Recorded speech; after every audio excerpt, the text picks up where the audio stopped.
about all of the seasonal beers that are available during the summer for 2019 in time for all of your special lake trips and weekend camping expeditions. So this year, we're going to start kind of on the lighter end of the spectrum and move up to the heavier end with some of the beers. The very first product that I'd like to start with is actually not a beer at all. It's not a malt liquor product, and it's not a conventional product, but it is new to the state and this year. It's called Buzzwater. It's actually an electrolyte-filled water product that has a cucumber lime flavor and a blueberry flavor. Both of them are extremely refreshing and also contain 5% alcohol. So you get to make your choice on whether or not you think that's a good idea or not. I quite like it. It's pretty good stuff. So moving through the scale, we're going to hop up to some of the Pilsners that are available. There's actually a few out on the market that I think are really good for this year's heat. A lot of them are local. There's actually one from Elk Valley. It's called Straight Razor Pale Ale. That's actually not a Pils. It's a Pale Ale that I quite like. But the reason I start there is because it's got a lot of the hoppy notes you might like in a Pale Ale, but there's a base beer that is a Pilsner from them. That is the 10 Killer Pils. That's the one I meant to start with, but boy, is that one good. It was designed to be an easy drinker. It's about 4.5% alcohol. And honestly, if you want something with a little more flavor on a Pilsner, it's the one to go with. Moving down the line, we've got some more interesting beers out there that kind of meet this sour and tart flavored beer type beverages that have been really hot on the market the past few years. There's generally a Goes, there's Rattlers, there's full-on sour type beers, but we're going to start with the Rattlers. Probably the best Rattler I can think of that's out there right now is from Boulevard, and it's an apple lemon tart Rattler. It's about 3.5% alcohol, so they're pretty easy to drink, and they're quite tasty. They're not too sweet, pretty tart, so they don't feel like something that you only want to drink one or two of. Quite good.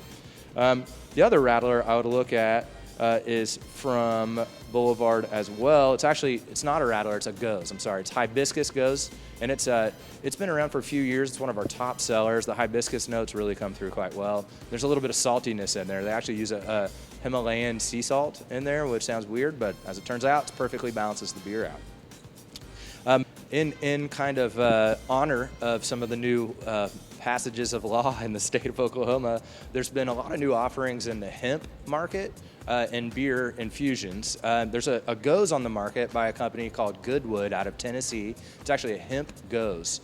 As it turns out, it has a very light, kind of herbaceous note to it with a little bit of saltiness, reminiscent of the flavor of a hemp plant. It's kind of interesting. It's been a top seller for us. The lemonade market, which is something that's been new in the beer market, it's actually really been done well by a brewery a lot of craft beer fans know by the name of Evil Twin Brewing. The two I'd like to draw your attention to, actually. The first is the Pink Lemonade IPA. Sounds a little crazy, but if you guys went to Hop Jam this year, you know that lemonade IPAs and milkshake IPAs and every other kind of IPAs are huge on the market now. So Evil Twin has the Pink Lemonade. It's nice and sweet and tart, but it's also able to deliver on the hoppy notes. So it's a real interesting IPA. It's a 4-pack. It's about 7% alcohol, so it's really pretty approachable. A lot of flavor, very interesting beer.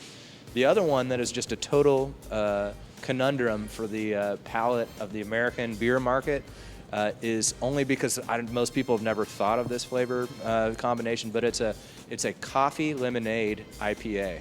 As it turns out in Scandinavia, there's a lot of cold coffee drinks that are mixed with lemonade. As it turns out, it's one of the most refreshing, interesting beers of the year, and it sells quite well. It's also a 4-pack, about 8% alcohol on that one. Definitely pick it up. It's one of the more interesting beers you'll try.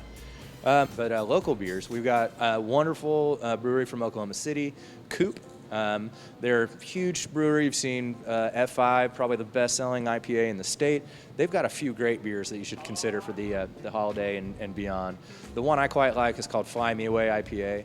It's a New England-style hazy IPA with about 6.8% alcohol, perfectly balanced, amazing beer, great seller. Haven't met anybody that didn't appreciate that beer yet.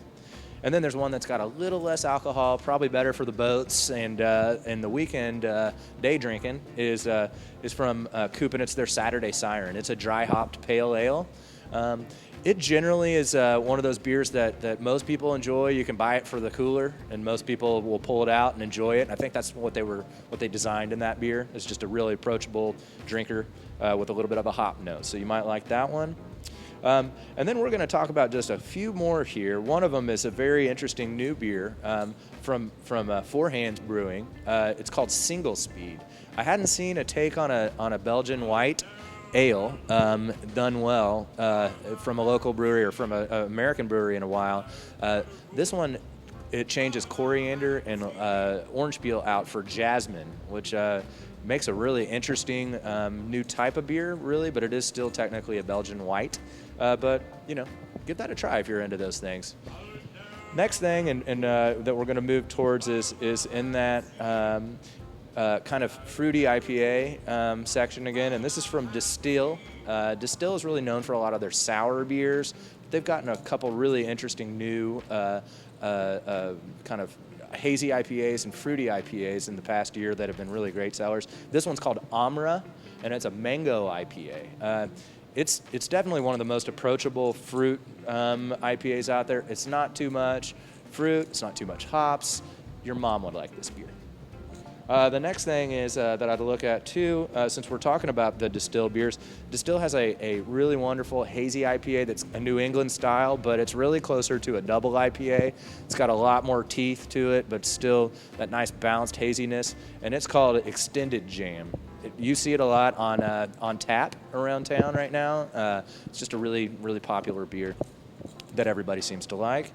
And then I think I'll kind of head towards the end with two of my very favorite beers in the store. One of them is easily the best, most approachable Kolsch beer that I know of, and it's been a top seller for the 3 or 4 years it's been available at Modern Spirits, and that is Clown Shoes Mango Kolsch.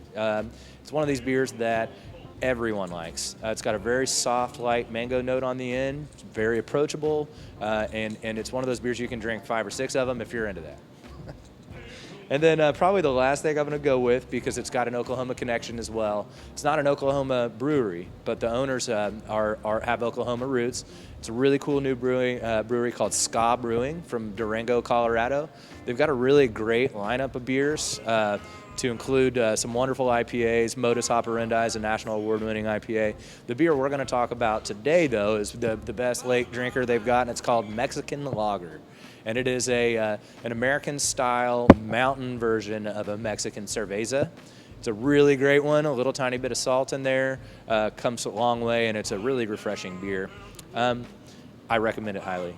Now, the very last beer that I'd say to consider if you guys are into cervezas, which seems to be just about the perfect beer for too much sun in any one day.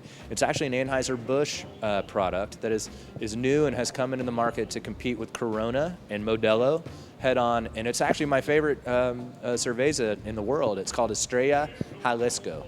It's a brand new beer. It's you'll see it all over the place now that I've mentioned it. Give it a try. I promise you will like it.